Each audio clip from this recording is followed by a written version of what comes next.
Hello and welcome to another episode of Tales from a Professional Nerd. My name is Bryan Steele. I will be your nerd today, and every other day you come and watch one of my shows, or TikTok, or find me on Twitter, or just think about me lovingly. He's my nerd. There you go. See, easy as that. And I like to think of it as kind of like the power of deity. Like you read a lot of comic books and stories. If you believe enough, that they become stronger. So if you believe in my nerddom enough, I will become stronger. No, that's not true. I would have to go to the gym for that. And who has time? No one. No, I mean other than people who go to the gym, they have time, and they do it a lot. Okay. Um, so, hi. I know it's been 2 weeks, but that is it's when you're dealing with someone who goes to conventions, it is an unnecessary evil. It is a necessary evil. Uh, Additionally, um, I was having too much fun at Gamehole. I made a couple of TikToks, but even then I was having a great time. So I did not get a chance to even get my laptop hooked up to even try and do a bad camera, possibly no mic video. So instead, today you get a early Happy Halloween, All Hallows Eve, Samhain, whatever you are worshiping or enjoying or participating or turning off your outside lights and avoiding whatever you got to do today or this weekend. Be safe and enjoy and let the kids have a good time. Um, yeah, I know I'm going to be sitting out on the front porch with my wife and one of the kids handing out candy. So hopefully the weather's nice and we don't have, look, every single costume has an umbrella with it. Um, yeah, let's cover the fast 2 weeks in Bryan, and then we will dip into the Gamehole review, um, and the proper wishing well of spoopiness for the upcoming Halloween. Not to mention the discussion of the contest. All right, so 2 weeks ago, let's see, we played because I had Gamehole. We'll talk about Gamehole stuff before then. Um, we played probably one of the best role playing sessions that stemmed out of a combat that I've ever had that I can remember in a long time during the my Curse the Curse of Strahd game that I play on every other Wednesday. Um, so we got attacked in the middle of camp, middle of our nighttime camp. No one woke up. No one. Our person on watch did not wake us up. As a werewolf attacked our party. Immediately just going to town on our healer, our primary healer anyway. And it took us a few rounds, but we realized that the reason why the person on watch did not wake us up, our beloved archer, is because our beloved archer ranger is because she was the werewolf that attacked us.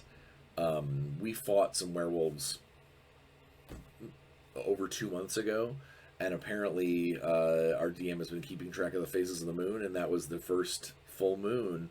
So she wolfed out and tried to kill one of our party members. So we knocked her unconscious. We tied her up, but during the fight, our primary healer got bit and apparently failed his save, and so immediately started defending her. And no, I don't want to be tied up. And no, like it was really cool, and it turned into this big hubbub, this big deal, because we basically were like, well, none of us, the only person here who knows how to remove curses is the primary healer, and he does not seem like he's too happy with the idea of getting rid of this lycanthropy. And we had this big long discussion where, you know, the two who have been infected have been, they're trying their hardest to convince us that to convince us that it's a tool we can use against Strahd, and, you know, we're trying to convince them that, you know, Strahd controls the creatures of the night. That will include you. You know, you wolfed out. You tried to kill one of us. What happens if, you know, both of you wolf out again? It was just a really good conversation. It was very tense. It was a great role playing moment. Several role playing moments. That conversation probably lasted about an hour. It was pretty fantastic, and I know there are a few of us that have contingency plans, if you want to call it that, to try and hopefully save our friends and their souls. But it was cool. It was a cool moment. It was very neat to hear someone that for most of their adventuring career, they've all been, you know, for the glory of the Morning Lord, for, you know, very, very high in their church, very, you know, very, very pious, very faithful. And then no sooner do we start talking about curing this werewolf thing inside of them, they're like, well, you know, the faith is failing, and this land, you know, the gods are losing this land, and it was just all dour and depressing, and the only way that we can maybe fight back is you know, use this evil against them. It was really cool. The two infected did a really, really good job. I hope that it does not turn into that it doesn't transform into something worse for our party, like we don't make any forward progression. Like I said, I've got plans. I just don't know whether or not they'll work, and we'll see. I'll bring, if I try to enact them, I will. I'll let you guys know how that goes. That was that. Besides some video games, that's pretty much all I've played. Before I got to Gamehole, again, we'll talk about Gamehole here in a minute. But work-wise, work is doing great. I just got back the first round of kind of edit notes for the Warzone Eternal lore section of the book. I've got a lot more work to do there. A lot more expanding on things. I thought we were going with a very kind of brief, sort of rough overview and just get to the game. But it sounds like we are putting a little more of the background and things in the rulebook itself.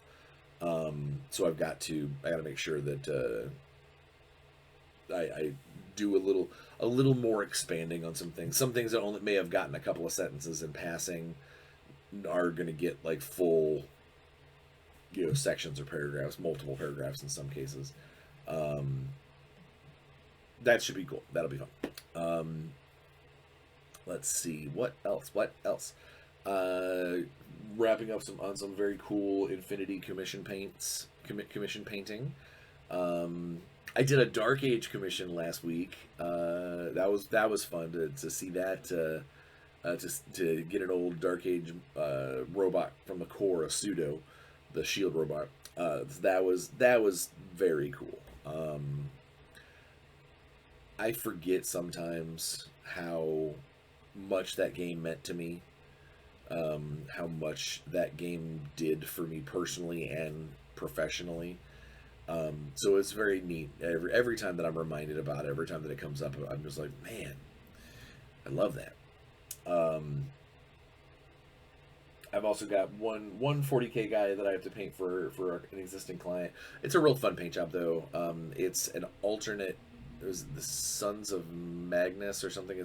It's an alternate paint scheme for the Thousand Suns, and it's very cool. I like that paint scheme. It's very Black Legion. It fits in with the rest of the Black Legions. They're not just like, there's that blue and yellow, you know, standing out or silver or red.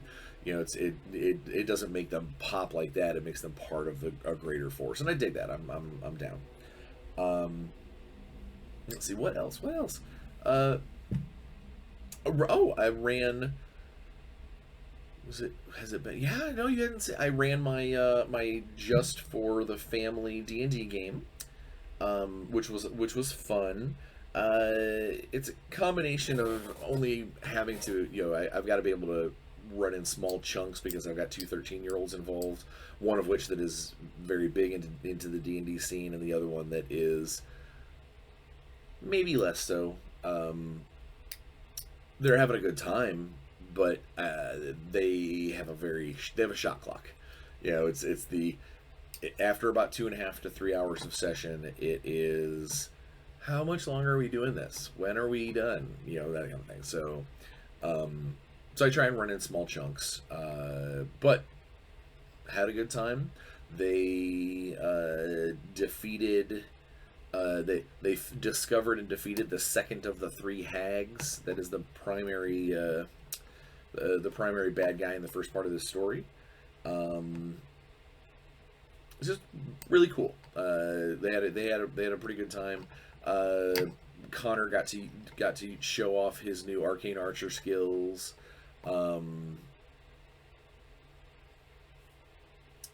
Yeah, I think that's. I mean, it was a lot of straight up good fighting. Our Tortle Paladin continues to be a thorn as a DM. He is an issue because his AC is so high, and his armor class is so high, and people around him because of his abilities, I have disadvantage to hit them. So either I have disadvantage to hit people that I have a better chance to hit, or I have to try and go after him directly, and then I'm having a very difficult time, especially if he throws Divine Shield up. It's like, oh my gosh, how hard are you to hit? These kobolds are having no chance. I mean, like, this is still a low-level game. But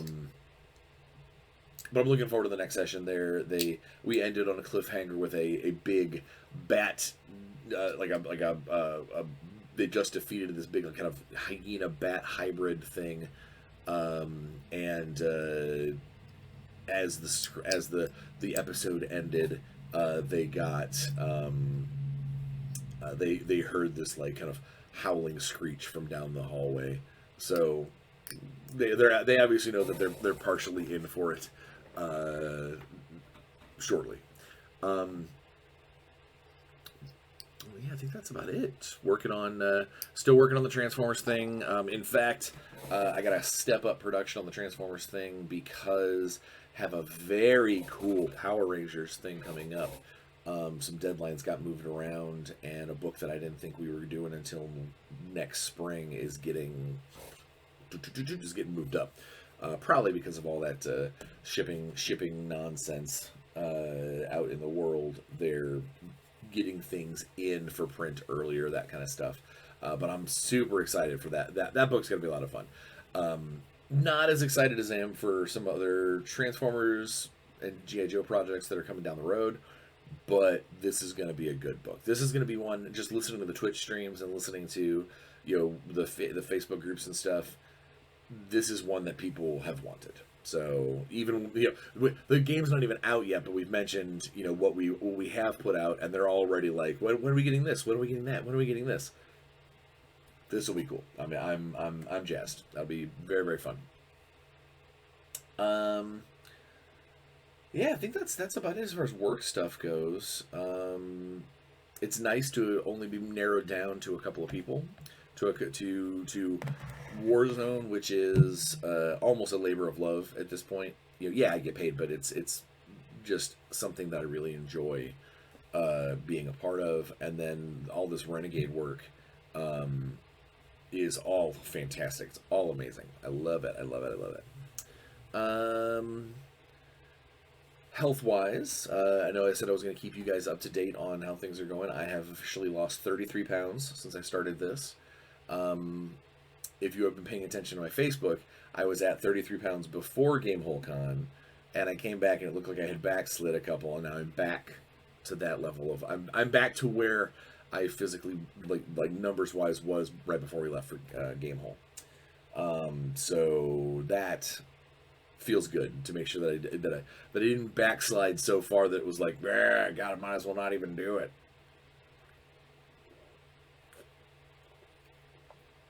Just a great. It's been a great couple weeks. Got to play some Sea of Thieves with my buddy last night. Talk about work stuff. He's a game designer as well,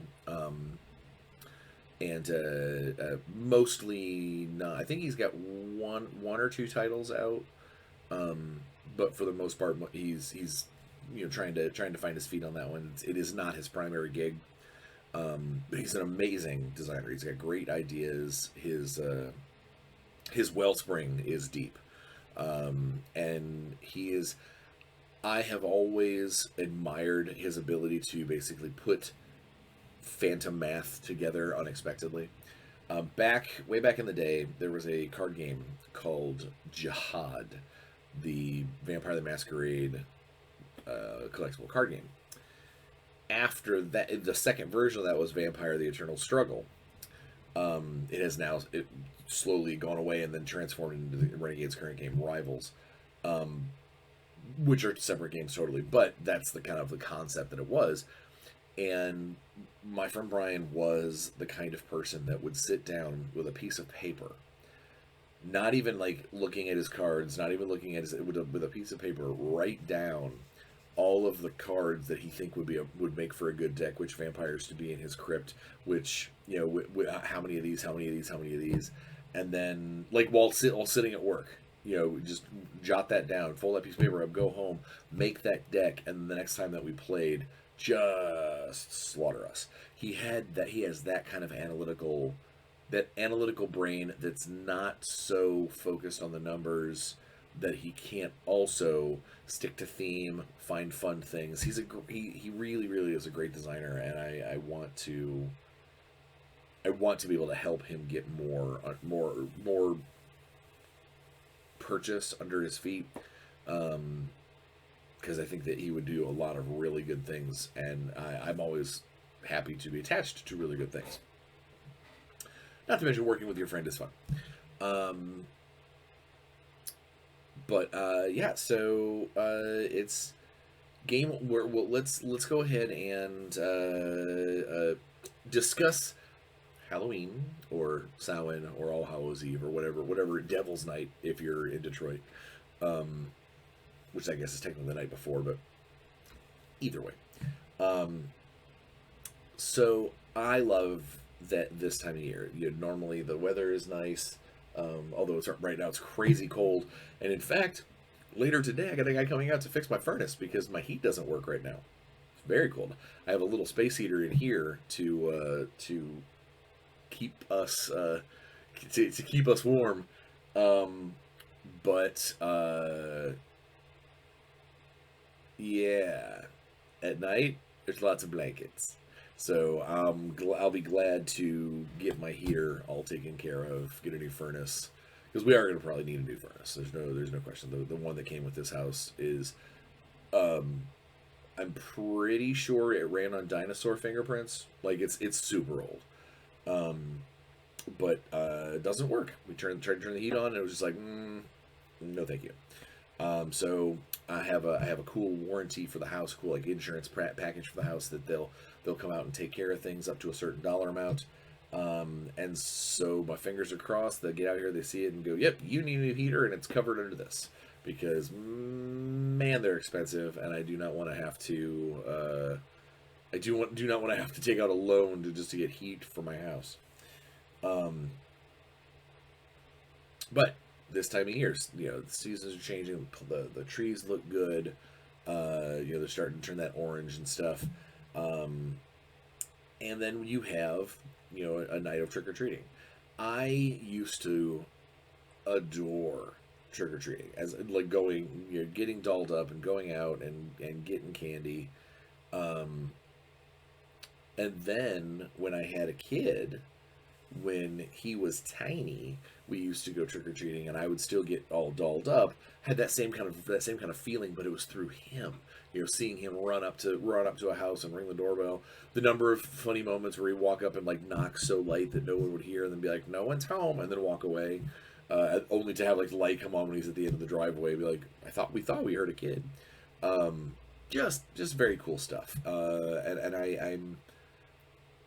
I love getting into costume. Right now, I am not physically in a place to wear many costumes for me personally, unless it's a costume designed for a fat person. And that never makes you feel good, in my opinion. So I'm just doing, going with the purge mask, going with a hoodie. I'm going with just general spooky guy sitting on my porch handing out candy. My son is leaning into that spooky as well. He bought an amazing, totally on his own volition, he bought this really cool full face smiling chrome mask. Like it is full on like mirrored chrome. And when he's wearing his black hoodie, he looks really creepy. But right now, my son's hair is bright blue and very poofy.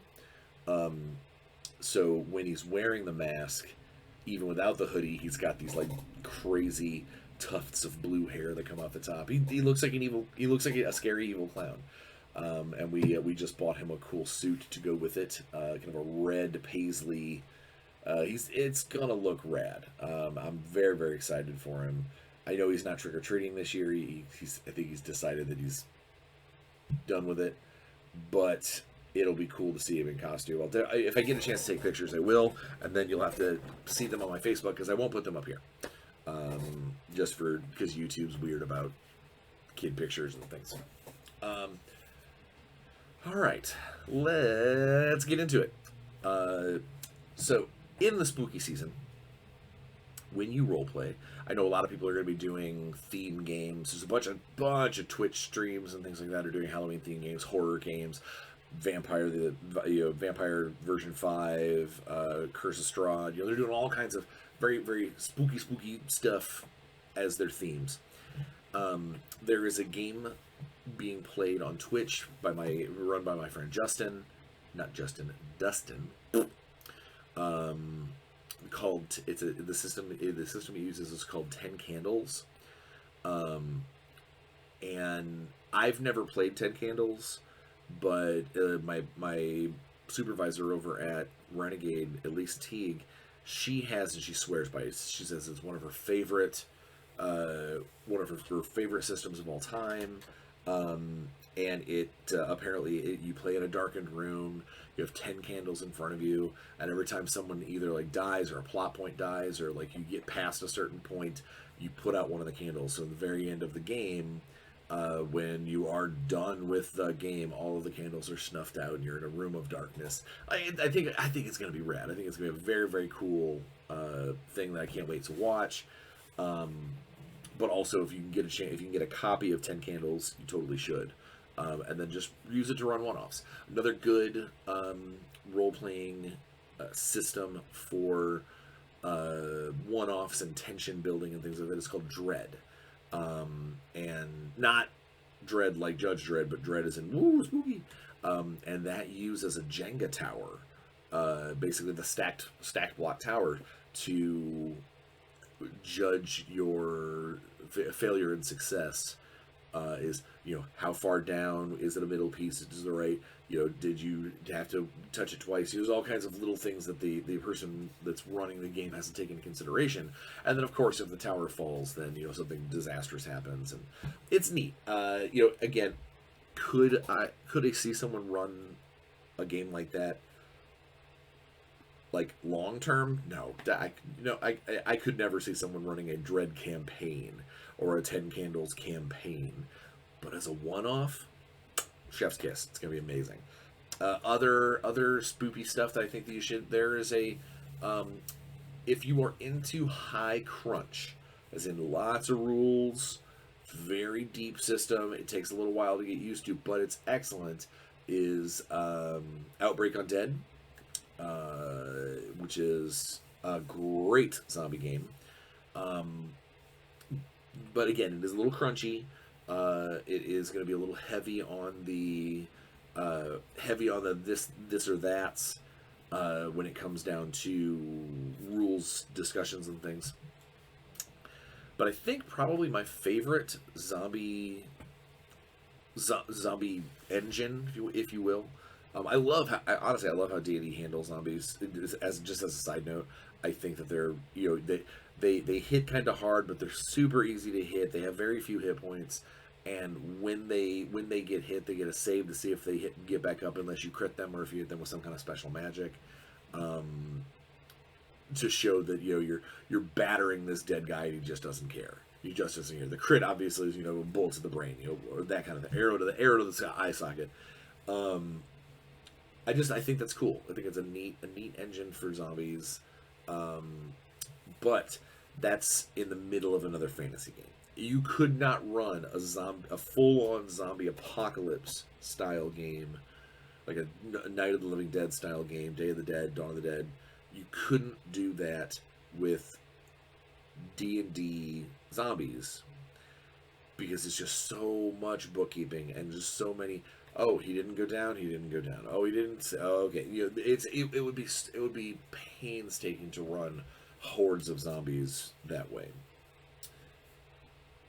And then there is one system that I think is probably the best to run zombie games of any kind, whether it's small scale personal horror or giant post-apocalyptic, the world has been taken over by zombies, fast zombies, small zombies, dog zombies, crow zombies, Resident Evil fungus zombies, whatever kind of zombie you want, you can find in these books, and that is called All Flesh Must Be Eaten. All Flesh Must Be Eaten is a zombie system that the various source books do a good job of highlighting particular things that source book is about, but rules wise they have included some of everything, little bit of everything, and I think that is one of the best things to do, because if I want to run fast zombies, I don't have to try and modify some Romeros. If I want to run creepy mutant fungus zombies like in Resident Evil 5, I think they've got those in there. Basically, whoever the company that makes All Flesh Must Be Eaten basically looks at everything in the genre and says, "Do we have stats for that yet? Do we have rules for that yet?" And they then include it. It's a fantastic approach. They don't have a deep meta. There might be some adventures that are specific, but like they don't have like an existing canon or anything like that. It is a rule set that you can play these cool adventures in, and I think that that's fantastic. And if you're looking for something relatively cheap, I think the main rule book's only like $25. If you can get a hold of that, and then you can do a fun Halloween role playing session. I think it's great. Not a sponsor. All right. Now we've talked about some spoopy stuff. One of the other things when you're trying to run a horror game, when you're trying to run a horror session, one shot or otherwise, is you got to make sure that, I'm dropping stuff. You've got to make sure that everybody at your table appreciates what you're doing. And I don't mean that as in, I would like backpats, please. Tell me how great I am. That's not what I mean. What I mean is, if you're running your table, don't, and like, let's say one person is legitimately super hydrophobic. They're terrified of the water. They never get in pools. God's forbid they go to the beach and get off the sand. And you run a game that's all about nightmares and things, and one of the things you put them through is a drowning scene. I am the first person to admit that I believe that players should try their hardest to separate game from reality. They are separate universes. One's real, one's not. One's fake. One's make believe, and one is your everyday. But if there is someone at your table that is going to be bothered by something, that is going to be legitimately upset by something that you do, then you owe it to them, as someone who you invited them to your table. you owe it to them to not pursue that deeply, if at all.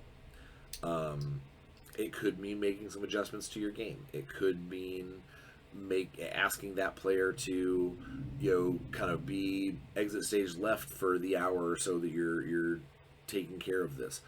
That's obviously not what I would prefer. You should, as a DM, adjust what you're doing to make your players happy and to make your players have a good time, make your players comfortable. And around Halloween, getting into horror games, getting into, sort of those kind of tense, depressing situations. Make sure you know your players. Make sure you know what they're okay with. Make sure you know what. I go back to, I don't remember what episode of mine it is, but I go through. I believe it's Monty Cook's form of consent, his consent form for gamers, and I know it sounds silly to a lot of people. Oh my God, you're playing a game, suck it up. But it takes 5 minutes out of your life, and you could help preserve one of your players having fun at your table. Whether or not you agree with them being, a soft snowflake or anything like that, that's not the point. The point is they're here to play a game. They're at your table playing a game. It is your job to try and make sure that they're having at least a good time. Or more importantly, that your material, your game is not robbing them of that good time. Because if it is, then you got to do something to change it, or you're going to lose a player. Maybe more if they see how you're treating that other one. So get it together, DMs. Be spoopy, but not too spoopy. All right, we're at the halfway point of the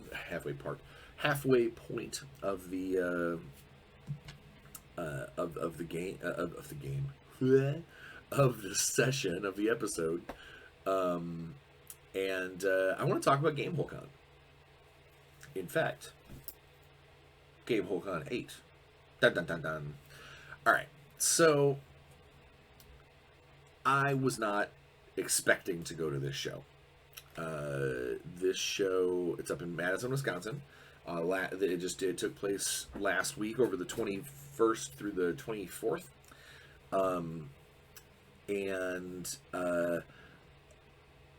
Like it says on my shirt, this was the 8th one. They've been doing it for 8 years. And this is one of the best low-key role-playing shows that I've ever been to. I know. Who knew? That it was phenomenal.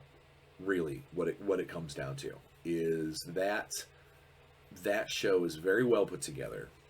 The placement of gaming rooms are central. You don't feel like you have to walk 10 miles to get to your event. If you've got an event over here and an event over here, that you're going to just have to choose which one you make it to, either late or leave early. As someone who ran events, it was painless. You didn't have to worry about taking tickets. It was all electronic. It was good. It's just a well-oiled machine. They had swag bags apparently, but you had to pay for them, which I did not do. So I don't know what was in them. I wish I could tell you more. But this show, I wasn't planning on going to Gamehole, but then I played in, so the manager of Gamehole, the main dude is Alex Kammer, and big guy in D&D history, and I played in a game of his at the Digital Gary Con last year. And Gary Con has always been, in my eyes, the best role-playing con there is. Just the memorial convention of Gary Gygax, one of the fathers of D&D. Yep, this is their show. That has always been the pinnacle of the role-playing convention. Well, I played in one of Alex's game, and at the end of the game, he had said, "Hey, if any of you get a chance to come out to Gamehole Con, make sure you stop by and say hi. It would be nice to meet you," so forth and so on. And I looked into Gamehole Con and I looked into Gamehole Con, and that was that was mid COVID. That was right in the height of COVID, and I was just like, I can't imagine going to going to an in person show. And then fast forward, and people started going. We started opening our doors to shows. We started seeing. I started kind of trickling in that convention life. Started seeing shows requiring proof of vaccination, which Gamehole does. Then you had to wear masks all the time. It was. I saw that they were trying to do safe things, and that's fantastic. That they're trying to keep people safe. They're trying to keep gamers safe. Trying to keep the pandemic from spreading further. I get it, and it was awesome. And so I was like, you know what? I'll do it. I found an Airbnb, super wonderful old lady, cheaper than a hotel room, that was like 2 minutes away from where the convention is. I arranged for my wife to have a car while I was gone. Just, had everything taken care of. And I set up to run 2 events while I was there. I ran a Power Rangers game and a G.I. Joe game while I was there, showing off Essence 20, showing off the system, and we had a blast. I was a little disappointed that the Power Rangers game, the app said that we had a full 5 people, but the 2 of them never showed up. I don't know if they just never found the table, or it was early Saturday morning, so maybe they were hungover. Who knows? But of the 3 people that I had at the table, they did great. They did a great job. I've run through that adventure before, and this was the first group ever. Not only were they short-handed, but the first combat encounter, they didn't even morph. One of them looked at me and was like, well, we don't want to give away who we are. People could be watching. Can we fight them with just our bare hands? And it's like, well, yeah, absolutely. You as a martial artist, you guys can totally do that.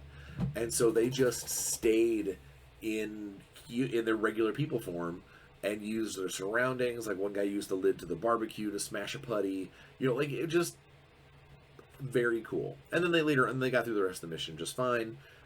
Seemed to go pretty well. They were pretty clever in places. They picked up what I was throwing down almost immediately, and I felt like they had the system down by the time that we, obviously not the little tiny nuances and stuff, but like the core elements. If someone looked at them and said, "How does Essence 20 work?"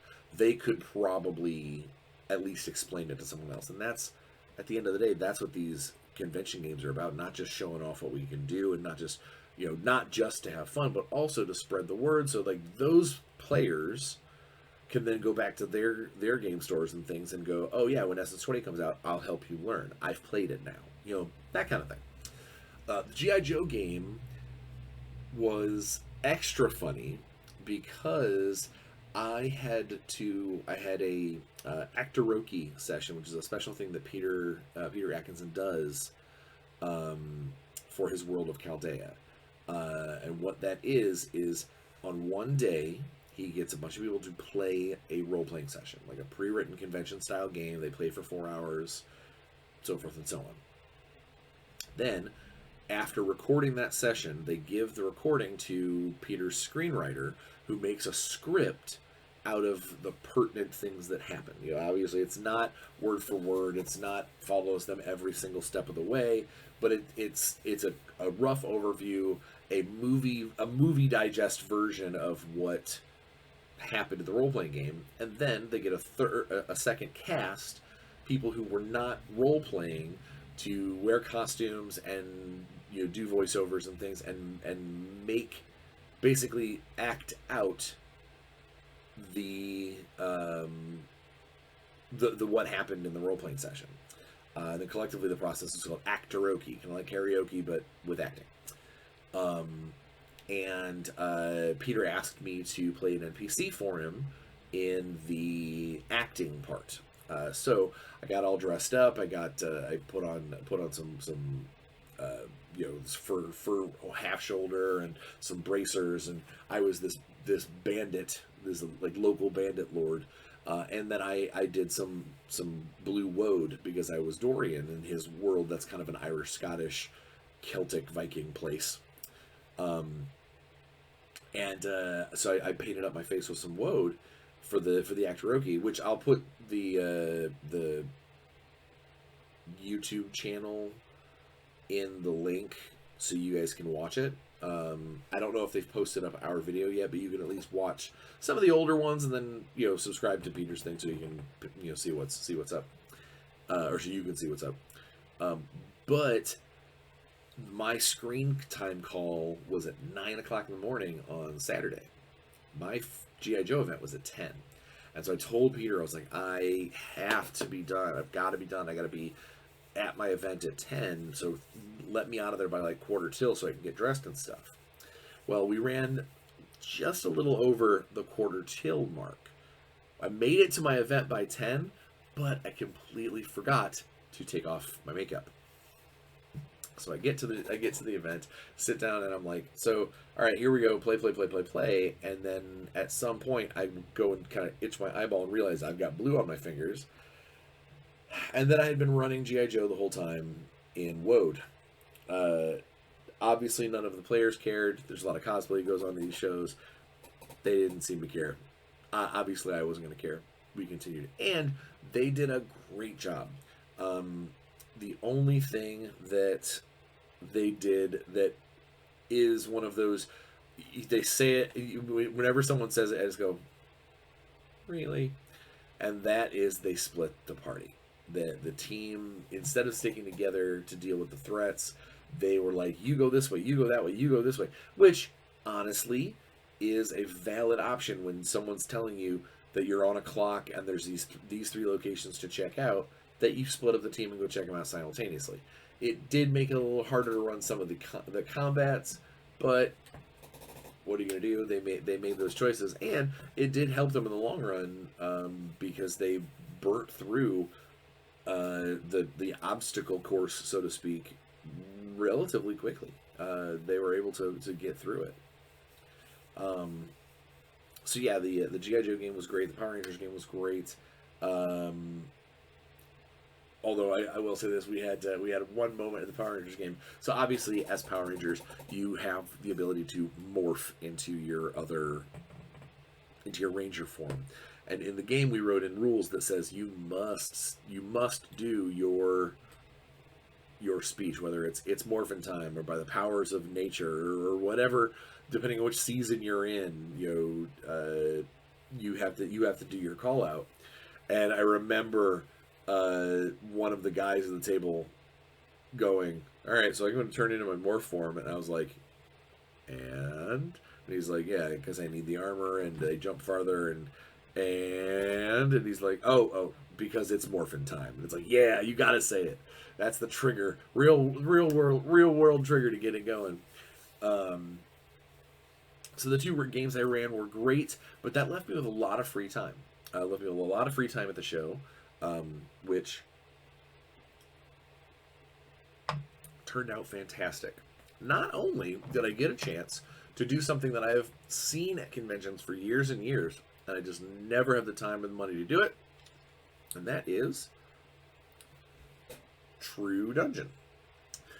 So True Dungeon is a escape room combat LARP kind of thing where your magic items and stuff are little kind of poker chip tokens, and if you've got weapons, here we show you this one, it's got like numbers around its outside. That's the damage it does based off of, like, you put it in a little I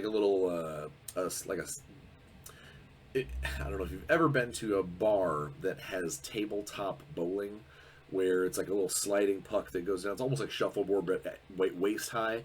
That's what you use to do combat in this, but you put one of your weapons, whatever your weapon is that you have, you put it in the little puck, and you slide it. And when you slide it, depending on where it sits on a diagram for the monster as to whether or not you hit or crit, and then depending on which number is closest to the number of the area that you're in, that's how much damage that particular hit did. It's really a good idea. Like, it's very, very cool. But you get a whole bunch of these tokens at the beginning of the game, And then depending on what you do during the game, you might find more of them in the session, or you might when you finish your session, you get loot. You get, like, treasure at the end, just kind of like a D&D game. When you find the treasure room or whatever. And my first experience of True Dungeon is I get my stuff, I sit down, I look at what tokens I have. It looks like I should probably, I've got a couple of things that are dwarf only that are sort of kind of rare, and I'm like, cool, I'll be a dwarf fighter. I put out my tokens, and then my ready room fills with the other 8 people that are coming to this session. These guys were so gung-ho True Dungeon. They had to spend thousands of dollars on this. They had to have. They had binders full of tokens. Their usable items, like potions and scrolls and things, were on magnetic bracers that they were wearing to have fast access to. Like, these guys were like professional True Dungeon players, and we sit down, and basically they all know each other, and they look at me and go, "Do you care if we have them rank this up to nightmare level?" And I have literally never played before. And I'm like, I guess, what's the difference? I'm like, oh, the monsters will be a ton harder, but we've all got all these equipment and things so we can handle it, no big deal. And they're like, what about you? And I'm like, I literally have never played before. My character currently has a club. And they all laughed and are like, oh, okay, well, let's go ahead and get you outfitted. So they used their extra tokens to level me up and to make my dwarven fighter cooler for when they're fighting in there. And then so we get in there and we've got all these items, and it would be like the level 3 character that falls in with a group of level 10s that have been adventuring and killed a bunch of dragons and go, well, our horde is huge, so here, have some horde, just for now, but it'll help. And then you go through and you run through another dungeon, but this like level 3 guy is just completely decked out with all these magic items. Okay, cool. That was me. The puzzles were cool. The puzzle rooms were very, very neat. The last one was actually crazy hard. We finished everything but the very last room because it was, in fact, just crazy hard. But where we had combat, it's where a lot of these little tokens will be like, add 3 damage to something for a round, or here's a bonus to your fortitude saves, or things like that.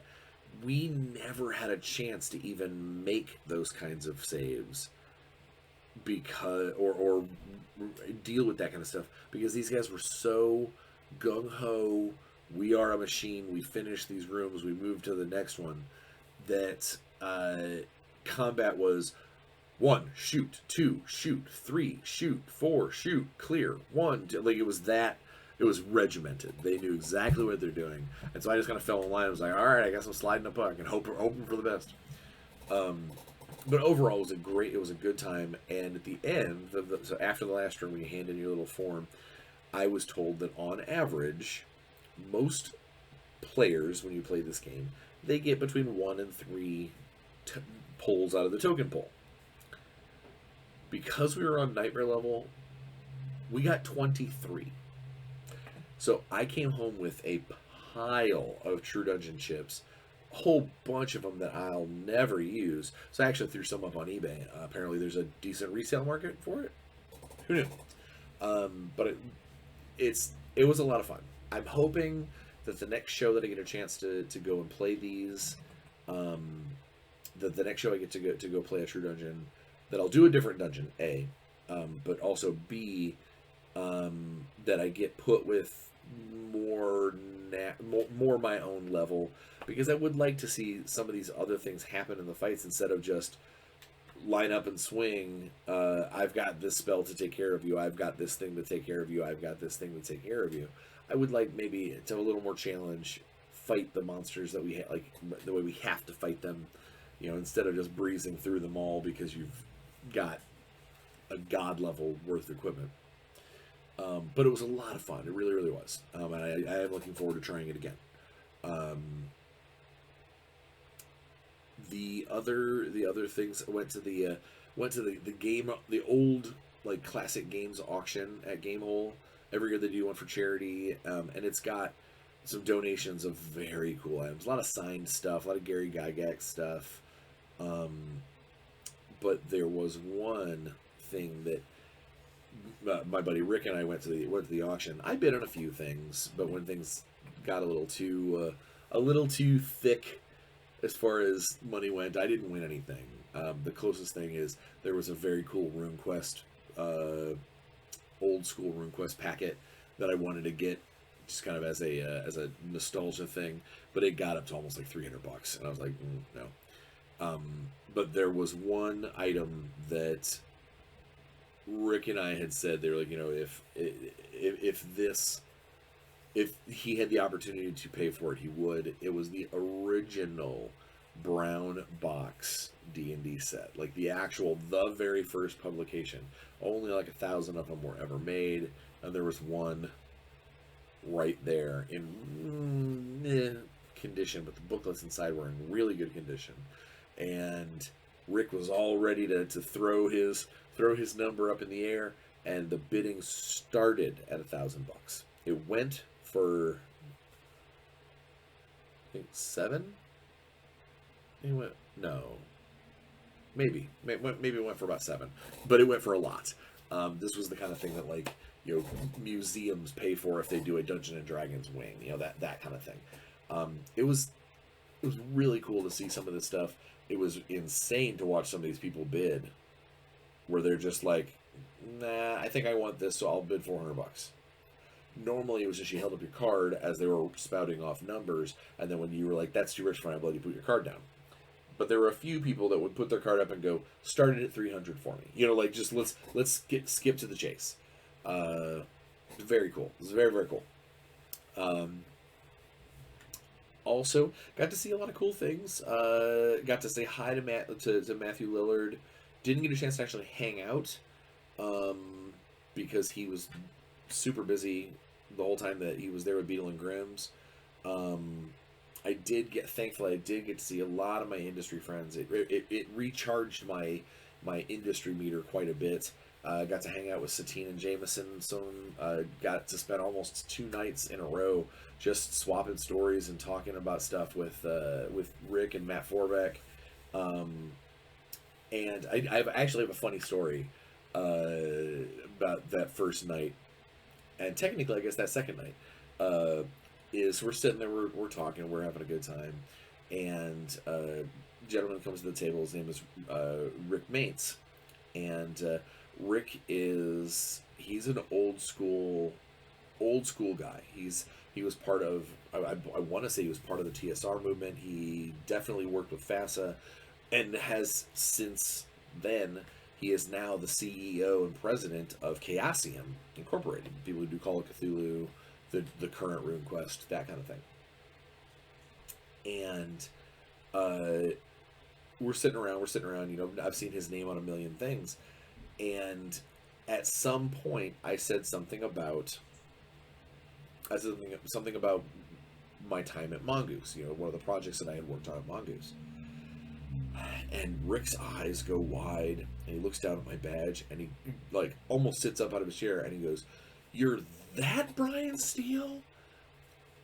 And I'm like, yes, thinking I'm the only one in the industry. Yeah. Apparently, he is a big fan of the RuneQuest work I did 15 years ago, and had been trying to track me down. He did a giant RuneQuest guide to Glorantha, and he wanted to ask some questions. He wanted some interview type things, just some discussion of the Mongoose years. And he was trying to track me down, but every time he tracked me down, he'd find this American kid. He thought I was British because Mongoose is a British company, so he kept skipping over me, thinking that, well, it can't be this guy. He's not British. So he thought I was British. So it became a running gag at the show that I was his favorite Brit, which is funny. That I was his favorite British person. But we had a lot of really good talks. We talked about the old days. I actually did a RPG Net search for my RuneQuest work. There are books that I did that I forgot I've done. It's been that long. And Mongoose was very much about churning out books just as fast as you can.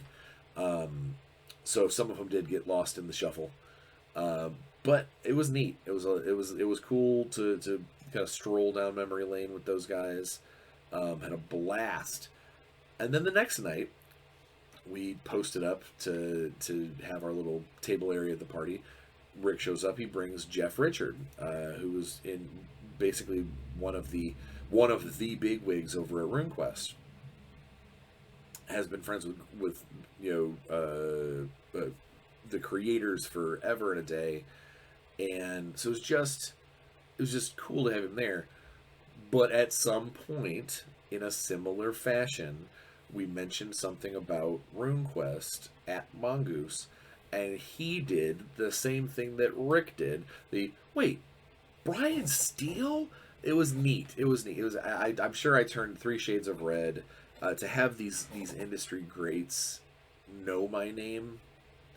It's, I think of myself as trying to be humble most of the time. And then I've been in this industry a long time, and I've had a chance to work on some very, very cool things with some very, very cool people. But I would have never in a million years think those two people ever talked about me, let alone looked at my work, looked at what I was up to, and tried to find me. It was really, really cool. Very flattering, very humbling. Like it hits you that, yeah, just like we are fanboys of other people's work. Everybody has stuff that they look into, and everybody has stuff that they research, and everybody has stuff that they dig into. I just happen to be on these guys' radar because we share a license. I worked with RuneQuest for a while. They have RuneQuest now, and they love it. So it was just neat. It was very, very cool. I made a few friends while I was there. I did get a chance to pick up the new Fizzman's Treasury of Dragons. So I know that I have been vocal on certain platforms about Tasha's Cauldron. Mostly that it is a Santa Claus DMs and entitled player's dream. I am not a fan of some of the direction that D&D is going in, where the players don't have any drawbacks, they don't have any negatives. It's all about just giving them as many presents as possible to make everybody happy at the table instead of challenging them. Again, personal. I shouldn't be so animated, but it's personal opinion. One of my least favorite factors that Tasha does is makes it that there's no more species modifiers. You just basically get everybody gets +2 to something and +1 to something else, and it doesn't matter what it goes in because again I don't want to roll down that road, but that aspect of D&D is the only complaint I have for Treasury of Dragons, is that their new rules for Dragonborn that are in here. The rules for them are fantastic, but then their ability scores are just pick 2 and pick 1 to put 2 in, pick another 1 to put 1 in, and there you go. It's just, yeah, nah. All right, I'm not going to do it. But I do like the fact that they introduced gem dragons again. Those have been around for a long time, and I was kind of surprised they weren't in the initial monster manual. And now, because there are gem dragons again, there are also gem dragonborn. They've got a handful of draconic adjacent abilities. There's some adjustments to the ranger and the monk class. There's like subpaths that are based off dragon stuff. Some new feats that are good. And then a whole list of dragon gifts. Dragon gifts are probably one of my favorite parts of the book because they're designed as ways to, almost in a Skyrim-esque, when you kill a powerful dragon, that their energy, their essence goes somewhere, and kind of as the party can get these cool bonuses for killing these for defeating these iconic monsters. You can kind of breathe in some of their essence, or maybe someone, let's all drink their blood, as a celebration, or whatever the case may be. There's special individual gifts that you can either spend a feat on if you're using those optional rolls, or if your party manages to kill, a dragon of a sufficient age and power, that you will then earn these gifts as kind of spiritual reward for doing so. It's cool. There's some very, very cool stuff in there. I like this book a lot. I like this book a ton more than Tasha's, because this is a very valid and very well thought out concept for DMs to use. Let's see what else. What was there? Oh, I talked to a gentleman, I believe it was a guy named Andy, at the Limitless Adventures booth. Here is his first. He gave me a slightly dented version of Limitless Monsters, and so this is just two guys. This is not a huge production company. This is not massive. Limitless Adventures is just a couple of guys making cool stuff. And you look at some of these things, and it's very reminiscent of old. It's 5e mechanics, but it's a lot of old style art, where that kind of that old line art. Here we go, a Celestial Preseda. Just some cool stuff. It's just neat, I'm hoping that, depending on what happens with my artist, I may very well sell some monster concepts, some monster ideas to the Limitless guys, because I like the work that they're doing. I will put their website in the description of the video, so you get a chance to take a look at it. Just like I will put Caldea's in there, so you can eventually see my work there. Very cool. One of the other things... Oh, found a very cool board game that I got for the family. The Isle of Cats. It's a fantasy island filled with fantasy cats, and every player has a boat, and you are trying to get the cats, as many cats as you can, off the boat, or off the island onto your boat, and to save them, I suppose. But it's cool. It's just a neat tile placement game that leads me into potentially a new sponsor for the show. It has not been finalized, but it is. I did tell them that I'm definitely going to tell people about it. It is called Sovereignty. SOVRANTI. I will definitely put this web address in the description. The reason for this: Sovereignty is basically a digital platform for you to play board games with friends. Kind of like Tabletop Simulator, but with less miniature games on there, more just like kind of splat fun board games. Board games and card games and things. And there are always new games coming, similar to like Isle of Cats just launched on there, so you can play Isle of Cats. It's a very cool website. And if you get on there and you just make an account and you jump on there, there's a handful of games you get to play at any given time. Basically, what is currently unlocked for everyone's use. And if you have a paid account at Sovereignty, I think it's like $3 a month. It's not much. You get access to all of those games. And then what you do is you basically build a digital board game table and reach out to your friends on Sovereignty and say, hey, come to room 11567, and they'll play this game with you. It's just like playing the board game, except one of the things that I think is really cool is that sometimes, I don't know if you've known this, sometimes people, when you're playing a board game or whatever, you've come across this, where someone makes a mistake several turns ago and it affects the outcome of the whole thing. Not a mistake like, oh, I made the wrong choice. The mistake is, oh, I couldn't have done this. The rules say I can't, and because I did, I screwed everything up. Sovereignty won't let you do that. They've coded in all of the if-then statements, so this product, this game engine won't let you make. It won't stop you from doing an incorrect judgment, but it will stop you from having a mismove. You can't If you just cannot play this card in this place, the game won't let you. So it's very cool. You should totally check it out. I'm going to be plugging them for a long time. They're a very, very cool platform, and I think that the more people they get on there, the more likely they will be to get even bigger and better games. And who knows? Maybe one of these days I will set up a time where, and I'll post up the room number of where I'll be playing. You guys can play a board game with me on Sovereignty. That would be sweet. I think that'd be very cool. And then I'm going to share one last thing with you that happened at Gamehole Con.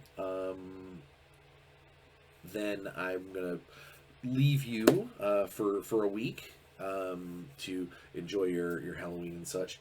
But so this website, dun dun dun, gummyminis.com. It is a Kickstarter that is currently going only for the next couple of days. So I think it ends on Halloween. But it is little edible gummy bear miniatures. In this case, a couple of gummy goblins. He showed me a gummy skeleton. He showed me a gummy hero.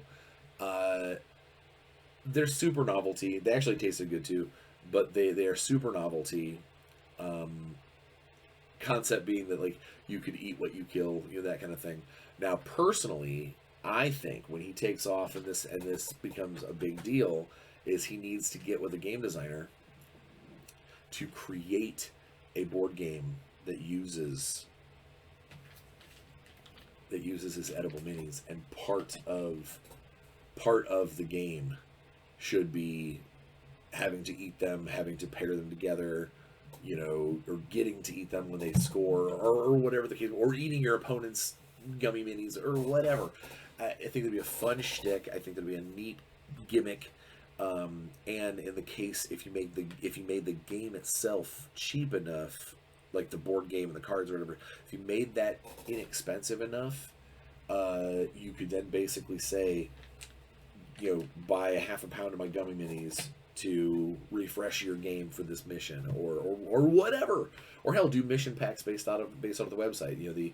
Here's the mission that it has the greater goblins of Strawberry Hill, and it comes with 30 strawberry goblins, 5 blueberry heroes, or whatever. I just think that'd be a great idea. But their website, or their Kickstarter is, I think, only going till like Sunday. So if you're gonna, and it's a cheap buy-in to get a bunch of cool little gummy minis to eat later on, or to use, or whatever. But I want to say the Kickstarter on that one ends on Sunday. So if you want to be involved, if you want to be in, if you want to help this guy out, get closer to his big fancy injection machine or whatever, hit him up. It'd totally be worth it. My nose itches. And then, so speaking of candy, go ahead and pick your favorite candy. Make sure you're safe. Wear a mask of both kinds, I suppose, because you're going to be seeing a lot of kids. Definitely have some hand sanitizer on hand if they're going back and forth into your candy bucket or anything like that. Be aware of tricksters that are running around, because there will be, there always are. And get vaccinated, wear a mask, stay safe, and then you do the best thing you can do out there to put a smile on someone else's face is have fun and play some games. See you in a week.